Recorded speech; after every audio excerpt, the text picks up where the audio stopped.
Now, and as I mentioned, to take off the cover, 2 Corinthians chapter 3, verses 1 through 18, the ministry of the new covenant. Unfortunately, a lot of people don't know what the new covenant is. But Paul begins to speak on that in verse 6, 2 Corinthians 3:6, who also have made us able ministers of the new covenant, not of the letter, but of the Spirit. For the letter kills, but the Spirit makes alive. So, what do we know about the new covenant? Do we know anything at all about it? Obviously, Paul mentions we are ministers of the new covenant, and everyone that receives Christ is in the new covenant and should be a minister of the new covenant in their walk, talk, and everything that they do. But do we know what it is? And we found that it's in Hebrews chapter 8, which we've done this, what was that, last year? Or I can't remember.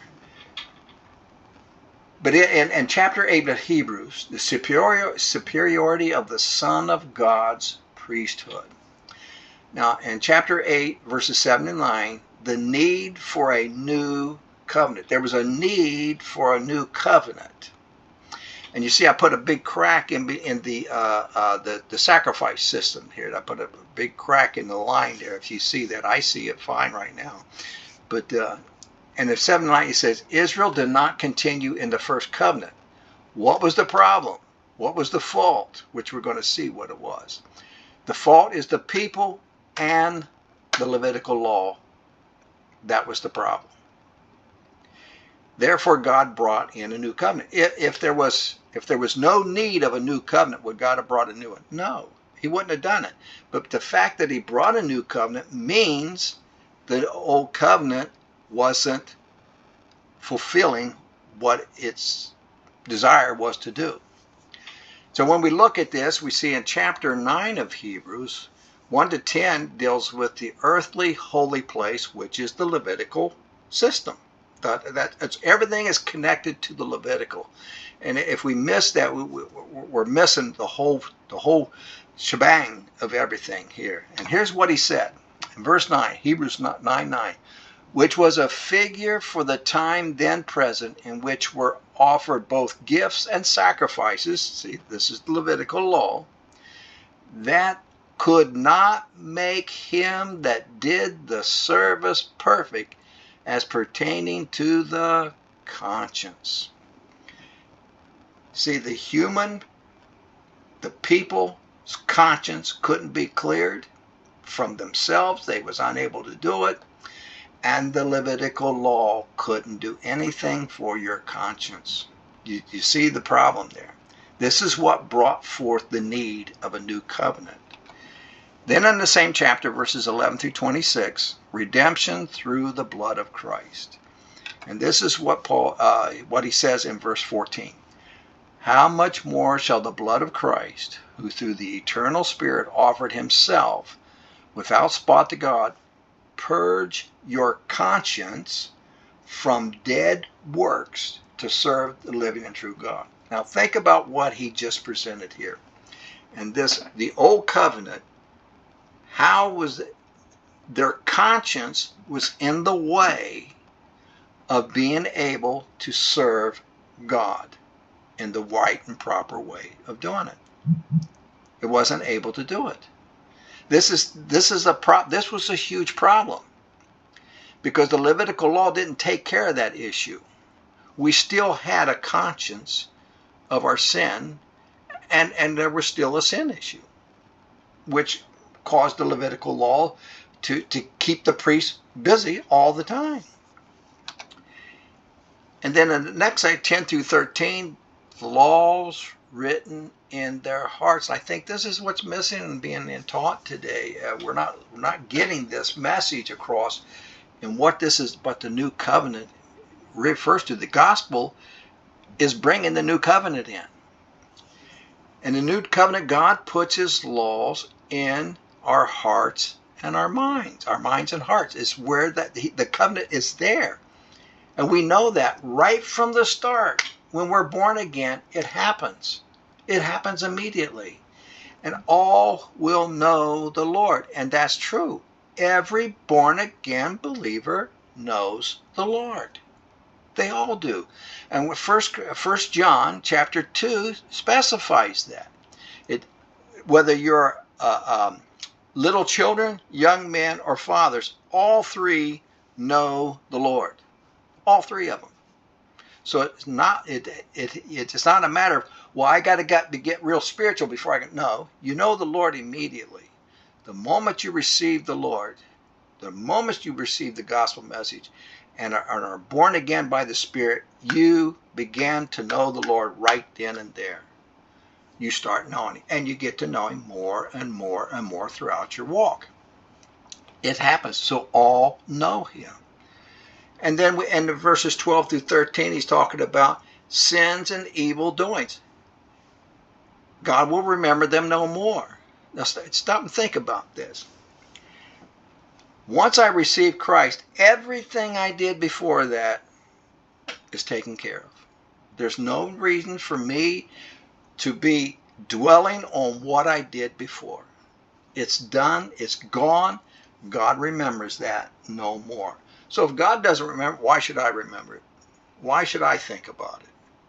And believers are getting caught up on these guilt trips over things. This should not be happening. Why? Why are they thinking that way? Because they don't understand what the gospel entails, what this new covenant is all about. They don't seem to understand that. So, moving on back to 2 Corinthians chapter 3. And then picking up with verse 11. For if that which is done away, what was done away? The Levitical law was glorious. So if that which is done away was glorious, much more that which remains is glorious. What's remaining? The new covenant. The old covenant, doing away with. It was glorious in its time. But now, much more, that which remains is glorious. Verse 12, seeing then that we have such hope, we use great plainness of speech. See, now when we're a spirit, we can begin to understand these things as we're growing maturely and starting to mature. These things become more and more clear to us. And that's where the issue is with the churches today. We're not getting that teaching of realizing that I'm delivered. I'm not bound to sin anymore. I don't have to sin. We're not taught this today.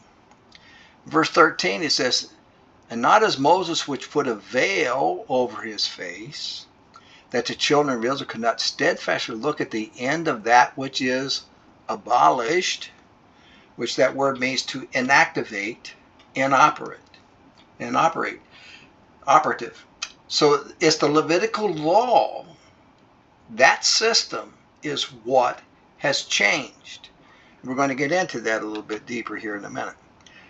But their minds were blinded, for until this day remains the same veil untaken away in the reading of the Old Testament, which is referring to the Levitical law, because the Levitical law surrounds everything that they're dealing with. Which veil is done away in Christ. When you receive Christ, that veil is done away.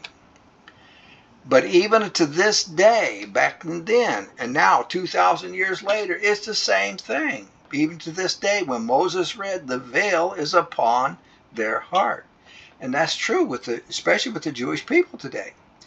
Many of them, that's the case. That veil is still on them. That Levitical law is the center of their life. Verse 16, nevertheless, when the heart shall turn to the Lord, the veil shall be taken away. So it's once that heart turns to the Lord, then the veil is gone. So I put it Levitical law, and we got this here. This is breaking it down just to chapter 6. There's 27 chapters. I only got 16 in here. This is giving you the Levitical law, all these things. This is where their thought process. And if I understand this correctly, I believe that the Jews raising their children, that's one of the first books they learn to memorize is Leviticus. Leviticus is one of the first books they learn to memorize. This is interesting. But chapter 7 of Hebrews clears this matter up. So when we look at that, he's talking in chapter 7, a better priesthood, a better hope. And he's talking about the priesthood of Melchizedek, that Christ is a priest after the order of Melchizedek. Of course, we know that he's first mentioned in Genesis 14. He's mentioned in Psalm 110, verse 4. Then he's mentioned 9 times in the book of Hebrews. And we see that he is a king of righteousness. He is a king of peace. And he is a priest of God. And Christ is a priest forever after the order of Melchizedek. Very important that we grasp these things. And then we see in verses 4 through 10, Levitical priesthood was less than the priesthood of Melchizedek. Why? They paid tithes to Abraham. Abraham paid tithes to Melchizedek. And then we see that in same chapter, verse 12, for the priesthood being changed, there is made a necessity of a change also of the law. So the Levitical law doesn't stand under the new covenant. Levitical law has no part in that. Christ is the priest. Christ is our high priest. And we have to understand that this is an unchangeable priesthood. That's 7:20 to 28 is dealing with that. So we're not going to spend too much time on that because we want to move on.